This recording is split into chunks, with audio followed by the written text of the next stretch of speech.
បងដឹងថាបងធ្វើឲ្យអូនឈឺបងលើក្នុងសំឡេងអូនពេលអូនបិទទូរស័ព្ទដោយមិនប្រាប់ហេតុផលពាក្យដែលគួរនិយាយបងលាក់ទុកក្នុងចិត្ត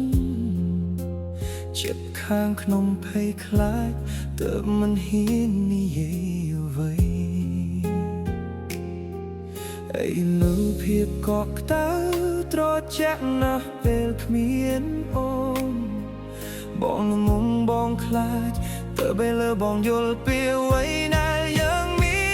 នសូមឲ្យឱកាសបងដងទៀតឱកាសមួយទៀតដើម្បីកែឲ្យត្រូវបងខុសហើយបងដឹងថាធ្វើឲ្យអូនយំតែបងមិនឲ្យយើងស្លាប់យកនេះទេឲ្យបងបង្ហាញយ៉ាងអ្វីដែលបងរៀនតាំងពីអូនវាហើយបាក់ស្នេហានៅសល់ក្នុងចិត្តអូនខ្លះ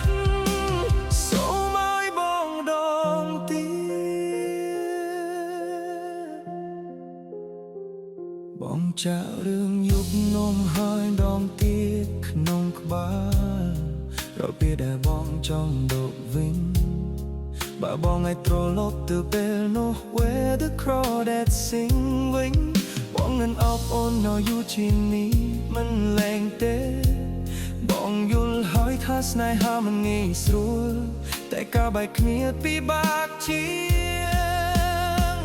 សុំមួយព្រឹកទៀតមួយយប់ទៀតមួយយប់ទៀតដើម្បីបញ្ជាក់ថាបងអាចស្រឡាញ់អូនឲ្យត្រូវ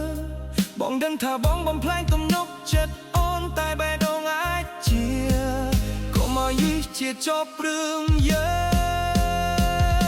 ងសូមឲ្យឱកាសបងម្ដងទៀតឱកាសមួយទៀតដើម្បីកែឲ្យត្រូវបងខុសហើយបងដឹងថាធ្វើឲ្យអូនយំតែបងមិនឲ្យយើងស្រាប់យកនេះទេឲ្យបងបង្ហាញអ្វីដែលខ្លះលើក្នុងបងតាំងពីអូ